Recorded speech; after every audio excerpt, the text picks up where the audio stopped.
आज इजरायल पर हुए हमले में कम से कम 25 लोग मामूली रूप से घायल बताए जा रहे हैं। 7 लोग केवल होलोन शहर में हमले के दौरान घायल हुए। होलोन शहर में हर तरफ धुएं और मलबे का अंबार देख सकते हैं। लोगों के बीच अफरा तफरी मची है। यहाँ पर कई ऊंची इमारत पर ईरान ने मिसाइल से अटैक किया और इससे काफी नुकसान हुआ। मलबे और तबाही का यह मंजर डराने वाला है। जानकारी के अनुसार ईरान ने इजराइल के तेल अवीव, बेरशेबा और होलोन शहर पर 3 शहरों को निशाना बनाया। इससे पहले ईरान ने इजराइल के कई इलाकों में ड्रोन से हमला किया था।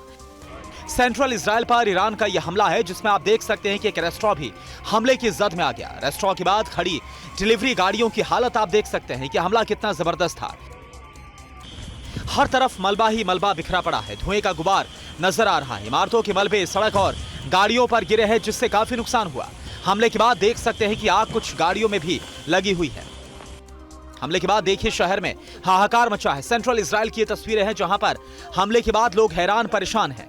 तस्वीरें भयावह हैं। कई बिल्डिंगों पर मिसाइलें गिरी और इससे उसका अगला हिस्सा देखिए किस तरह से ढह गया। और आप देखिए ईरान ने इजरायली शहरों पर रॉकेट से प्रहार किया। इजरायल के आसमान में दर्जनों रॉकेट देखे गए। तस्वीरें दिल दहला देने वाली। इजरायल और ईरान के बीच विनाशकारी युद्ध जारी है और ईरानी सेना लगातार इजरायली शहरों में बारूदी वर्षा कर रही है। इजरायली शहरों में मिसाइल और रॉकेट से हमले जारी हैं। ईरानी सेना 24 घंटे बारूद बरसा रही है।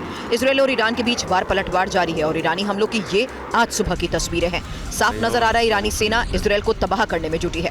इजरायल के आसमान में 1 दर्जन रॉकेट दिखाई दिए। ये रॉकेट ईरान की तरफ से दागे गए। ईरानी हमलों से इजरायल का कोना कोना थर्रा रहा है। आप देख सकते हैं ईरान की तरफ से ताबड़तोड़ हमलों की ये तस्वीरें सामने आई और इजरायल का दावा है कि उसने ज्यादा हमलों को नाकाम कर दिया।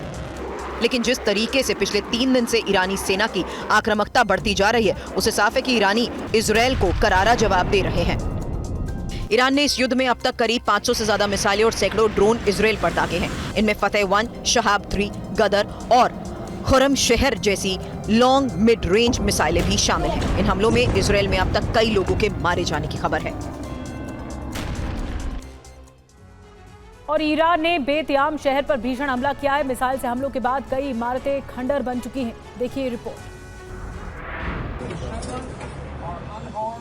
ईरान इजरायल युद्ध अब विध्वंसक मोड़ पर है, जहां से विध्वंसक तबाही की ये तस्वीरें सामने आई। ईरानी सेना ने इजरायल के कई शहरों में बारूद हमला कर बर्बाद कर दिया। बर्बादी की ये तस्वीर इजरायल के बेतियाम शहर की है। ईरानी मिसाइलों ने शहर को खंडर बना दिया। इमारतें देखिए। ईरानी हमलों के बाद पूरे इलाके में बनी इमारतें जमींदोज हो चुकी हैं। इमारत अब खंडर बन चुकी है। इजरायल ने कभी भी नहीं सोचा होगा कि ईरानी सेना इस खूबसूरत शहर को मिट्टी में मिला देगी। इजरायल नहीं जानता था कि ईरान इस तरह से बेतियाम शहर को नेस्तनाबूद कर देगा। ईरान ने यहाँ पिछले दिनों इन इमारतों पर बैलिस्टिक मिसाइल से हमला बोला। तस्वीरों को देखकर लगता है कि ईरान ने यहाँ पर सैकड़ों टन बारूद बरसाया होगा। इजरायल अब अपने यहाँ मौजूद राजनयिकों को खंडर बनी इन इमारतों को दिखा रहा है। इजरायल ये दिखाने की कोशिश कर रहा है कि कैसे ईरान ने आम नागरिकों को निशाना बनाया और कैसे ईरान ने रिहायशी इलाकों में रह रहे लोगों को बेघर कर दिया।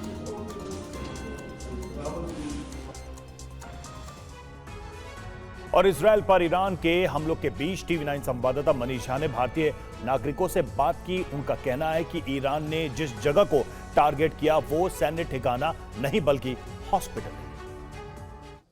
भारत का इकलौता टीवी चैनल जो इस वक्त ग्राउंड पर मौजूद है, भारत का इकलौता टीवी चैनल जो आपको दिखा रहा है उस जगह की तस्वीरें जहां पर हुए हमले ने पूरी दुनिया को हिला कर रख दिया है, झकझोर कर रख दिया है। वो इसलिए क्योंकि ईरान के मिसाइल ने आज सुबह सुबह इजरायल में कहर बरपाना शुरू किया। इसी अस्पताल के पास मुझे 2 भारतीय भी मिले, क्योंकि इजरायल में बड़ी संख्या में भारतीय छात्र भी हैं, भारतीय वर्कर भी हैं, केयर गिवर्स मौजूद हैं। इस बीच इनसे भी बात करते हैं। क्या नाम है आपका? मेरा नाम अभिषेक है। अभिषेक, आपका नाम? राजपाल सिंह। राजपाल सिंह, कहाँ से हैं आप लोग? हम जो इंडिया में मेरठ डिस्ट्रिक्ट है हम लोगों का। मेरठ से हैं आप लोग। तो क्या करते हैं अभिषेक यहाँ हम यहाँ पे हम जॉब करते हैं। हम पिछले 1 साल से यहाँ पर रह रहे हैं। पिछले 1 साल से इसी जगह पर रह रहे हैं? कंस्ट्रक्शन पर नहीं, यहाँ पे हम अभी 4 महीने हुए आए हुए थे। चेंज होती रहती है। तो इस साइट पर आप कितने दिन से रह रहे हैं? यहाँ पे हम 4 मंथ हो गए। तो चलिए सबसे पहले हम एक और गवाही दिखाते हैं। ये बताइए कि ये कौन सी बिल्डिंग है? ये एक्चुअली हमारा इससे और थोड़ा अपोजिट की साइड हमारी बिल्डिंग है। यहाँ पर हमारा अस्पताल है। ये हॉस्पिटल है। तो इससे पहले भी आप आज के अटैक से पहले भी यहाँ पर आए थे? नहीं, आए थे, हमारा दोस्त रहता है यहाँ पे, हम रहते हैं। हाँ, क्योंकि ईरान कह रहा है कि ये हॉस्पिटल नहीं है, ये मिलिट्री सेंटर है, तो मैं ये दिखाना चाहता हूँ कि ये हॉस्पिटल है। ये शोडा का हॉस्पिटल है, ये हॉस्पिटल है, बहुत बड़ा हॉस्पिटल है। अब ये हाँ, ये पुरानी बिल्डिंग है और ये नई बिल्डिंग बन रही है इसकी बराबर में। तो यहाँ कितने लोग आप लोग हैं इंडियंस यहाँ पर? इंडियंस तो यहाँ पे देखो, आपको लोगों को भी पता है, यहाँ पे काफी है, यहाँ पे कम से कम मिनिमम 30-40 हज़ार तो इंडियन होंगे। अभिषेक एक काम करते हैं, थोड़ा सा ये इस तरफ आ जाइए, इस तरफ आ जाइए। तो हाँ, तो आप क्या कह रहे थे? मैं ये कह रहा था कि इंडियन लोग यहाँ पर काफ़ी हैं, यहाँ कंस्ट्रक्शन लाइन में काम करने आए हैं और देखो कमाने का अच्छा मौका मिला है। इजराइल बहुत अच्छी कंट्री है जो हम लोगों को सपोर्ट करती है और हम लोगों का काम चल रहा है यहाँ पर अच्छा। तो अभी डर भी लग रहा होगा, मिसाइल आया तो क्या कर रहे थे उस वक्त जिसमें मिसाइल? जब मिसाइल, अब एक्चुअली अभी पिछले रूम पे थे, बंकर में थे हम लोग, उस टाइम पे मिसाइल आई है। बहरहाल वहाँ पे भी जो है, वहाँ तक इसकी दमक पहुँची है, बहुत तगड़ा वो हुआ है ये। और देखिए आप, आज जो हमला किया गया और इसी हमले को लेकर जो बात भी कर रहे थे मनीष झा हमारे संवाददाता, इसको लेकर अब नेतन्याहू की धमकी आ गई है। तेहरान में बैठे तानाशाहों से पूरी कीमत वसूलेंगे, आम लोगों पर हमले का बदला लिया जाएगा। तो आपको बता दें कि सोरोस अस्पताल पर जिस तरह से हमला किया या फिर रिहायशी इमारतों पर जो अटैक किया गया है कई मिसाइलों से, इस पर अब बेंजामिन नेतन्याहू बहुत ज्यादा आक्रामक नजर आ रहे हैं और उन्होंने दो टूक कह दिया है कि तेहरान में बैठे तानाशाहों से पूरी कीमत अब इसकी वसूलेंगे।